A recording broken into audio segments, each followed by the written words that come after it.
Hallöchen!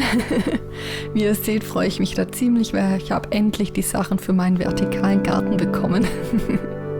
Da wird gleich mal die Schere gezückt zum Auspacken. Ich habe mir Gabionengitter besorgt, weil die eben größer sind. Die halten mehr Gewicht aus und sind wesentlich günstiger von der Größe her als die Dekogitter, die so im Umlauf sind.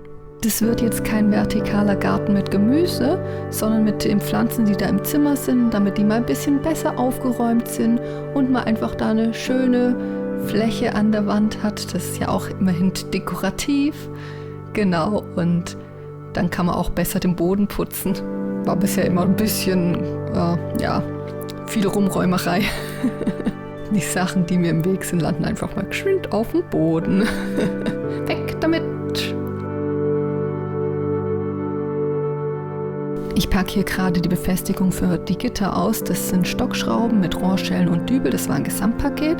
Auf dem Dübel seht ihr jetzt links zum Beispiel 10. Das ist die Größe vom Dübel. Und in solche Dübel kommen dann 6 bis 8 mm große Schrauben. Bei einem 10er Dübel braucht ihr dann auch einen Bohrer von der Größe 10. Bei meiner großen Auswahl muss ich jetzt natürlich erstmal ein bisschen rumsuchen.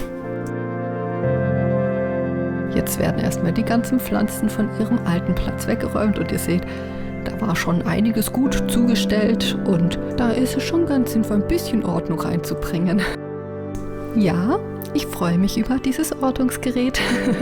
Das habe ich besorgt für die Leitung und Rohre in der Wand, weil ich da der Wand nicht so wirklich getraut habe und letzten Endes war das auch eine ziemlich gute Entscheidung. Ich frage mich, warum ich das nicht früher schon gemacht habe, denn da unten ist ein Rohr und vielleicht hätte ich sonst da reingebohrt. Nicht so gut. Falls ihr euch fragt, was ich da mache, ich schaue, welche Seite mir besser gefällt und welche vorne und hinten sein soll, weil die haben ja so unterschiedliche Streben.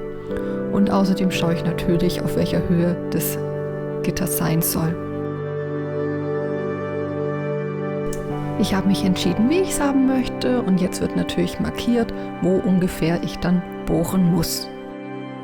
Ich empfehle, die Markierungen mit einem weichen Bleistift zu machen, das lässt sich besser wegradieren und nicht zu sehr aufdrücken, weil es reicht ja auch eine kleine Markierung. Jetzt kommt noch das untere Gitter dran und dann geht's an die Detailarbeit. Und ja, meine Größe erfordert, dass ich für die oberen auf einen Hocker stehe.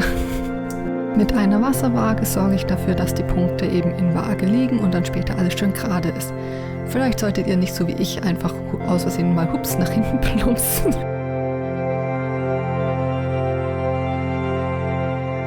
Mit der langen Wasserwaage gehe ich sicher, dass ich alles in einer Linie habe. Kleiner Tipp für Leute, die wie ich keinen Abstandshalter haben: Ihr nehmt ein Kreppband, haltet den Dübel an den Bohrer und markiert dann, bis wohin der Dübel geht. Und so könnt ihr beim Bohren eben kontrollieren, wie tief dann das Loch schon ist und ob ihr noch weiter rein müsst oder schon die Tiefe erreicht habt. Hier habe ich schon 2 Dübel reingetan und 2 Schrauben befestigt. Ja, dann ist leider die eine leicht durchgedreht und dann musste ich die von Hand rausmachen, weil ich sie sonst noch mehr zerstört hätte.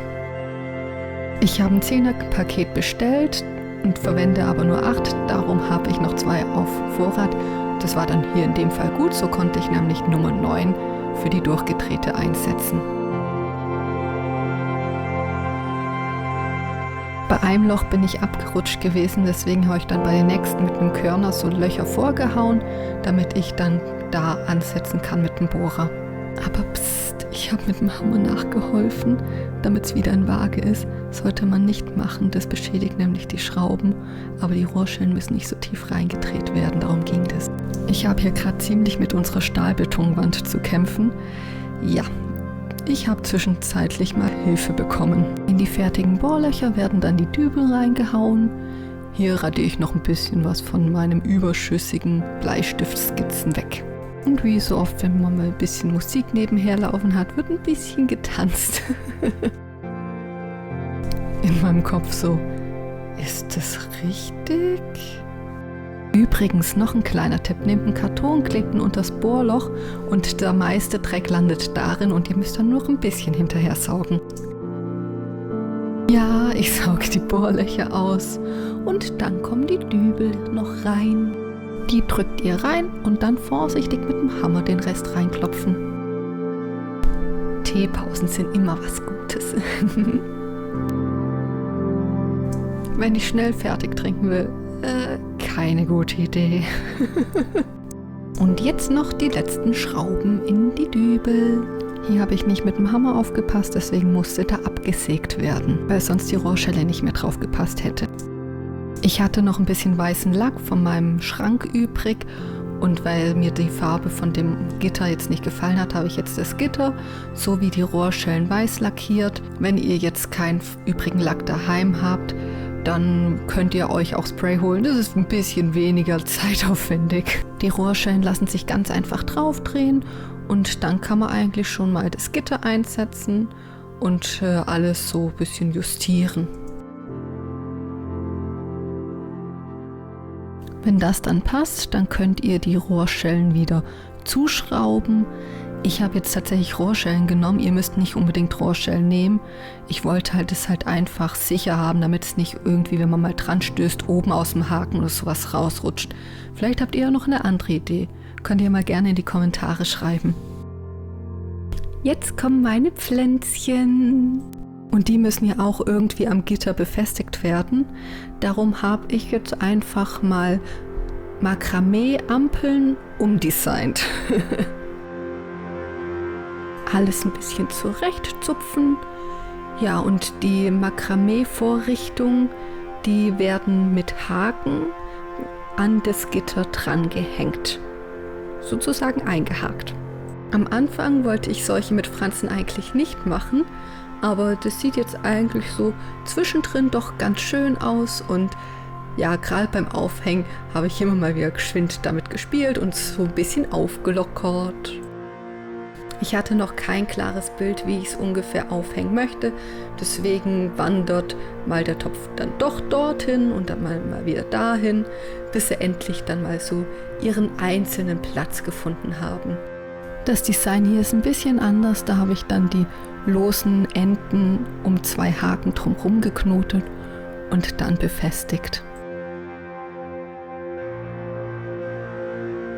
Damit es eben ein bisschen vielseitiger ist, habe ich verschiedene Makramee-Designs ausprobiert und auch noch ein bisschen Farbe mit reingearbeitet.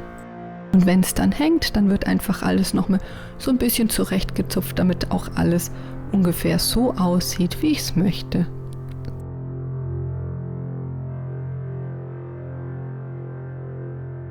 Am Anfang wollte ich die Befestigung eigentlich anders machen, dann bin ich auf Makramee gekommen. Warum auch immer, denn ich habe noch nie mit Makramee gearbeitet.